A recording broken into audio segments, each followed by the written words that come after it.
Let's take a look at how live view works on the Nikon D3x. Operation is very similar on the other Nikon SLRs, and all of them suffer from some severe usability and design flaws. You can use live view very successfully on these cameras, but it's a lot harder than it needs to be, and here we'll see why. I've got the D3x in live view mode here. To get there I had to rotate the mode dial up to live view, up at the top here. Let's zoom in to this flower and notice a couple of things. One is it's blurry, so we're going to need to focus. Notice also that it's too bright, it's blown out. That's not just the video camera here. I'm on aperture priority mode, and the only way I can seem to get the camera to deal with this is to stop the lens down. And unfortunately, when I stop the lens down, notice that the depth of field increases, which is completely counterproductive because I can't focus accurately with depth of field that deep. Therefore, I have to open the lens all the way up, which will be f3 in this case, and I'm going to have to do something else, which is to move to manual mode. So I'm changing that, and now I can control the shutter speed instead and get it about the right brightness. I'm going to use the AF on button here on an autofocus lens. You can press that, which does a pretty darn good job of giving sharp focus. And once I've done that, I think I'm ready to go, except that there's a problem. I changed the exposure in order to get this live view looking right. So now I have to go back, and of course it doesn't show me what my exposure is here. There's various info buttons, but I can never remember which is which. Anyway, so I'm going to look at the camera, and I'm going to put it to f8 at a 1/6 of a second, and now I'm going to take my picture. But wait, there's a catch. If I press this shutter release, the lens is still on autofocus.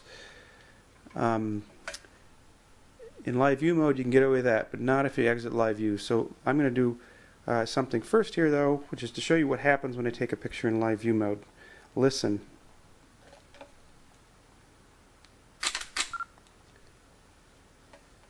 You heard two things there. One is the camera slammed the mirror down, close the shutter, slam the mirror up, took the picture. All the while the camera's vibrating. You might have also heard the trailing beep. It focused the lens. All that work we did to focus precisely, and that can take a while sometimes to get it just the right way, the camera has just undone.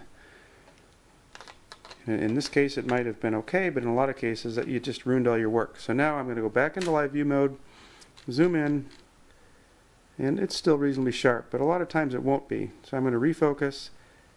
This time I'm going to switch the lens to manual. You heard that click? I switched it. Now I'm going to take the picture again. Same slamorama, vibrating thing. No good for long lenses. Your picture's blurred and ruined. So what are you going to do? Well, what you have to do is get out of live view mode, rotate the dial up top here to mirror up mode, and now we can use mirror up, wait 2 to 5 seconds, take the picture. This picture will be sharp with even very long lenses because the only vibration is the shutter. Unlike Canon, Nikon does not have a silent shoot mode, so you'll have at least a shutter vibration, which can be a problem with an 800mm. Alright, so what else can you do in live view mode if you really want to take that picture? Well, one thing you can do is go into live view mode here. Oops, I forgot.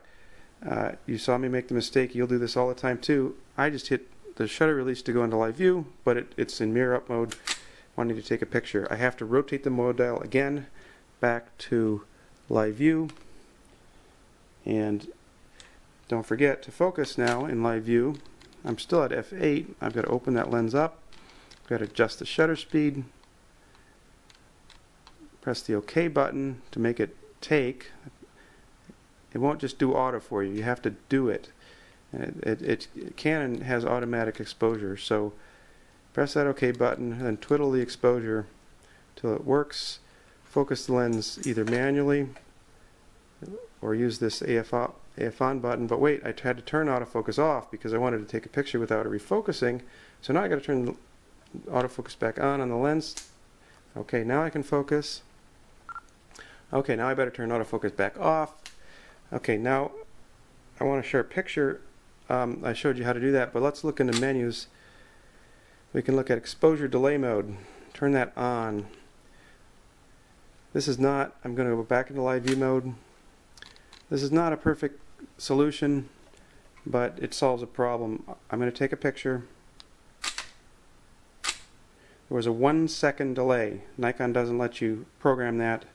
You get what you get. 1 second, which is not enough for long lenses. It's enough for shorter lenses like this one most of the time on most setups, but there's no guarantee.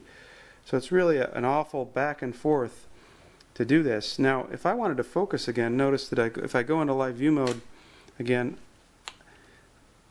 it's at f3. I just screwed up. I wanted f8. You getting the picture here? I got to remember to put it back at f8 to take the picture around I think a sixth of a second. Alright, and to do it right, I'm going to switch into mirror up mode by rotating that dial. Wait just a few seconds.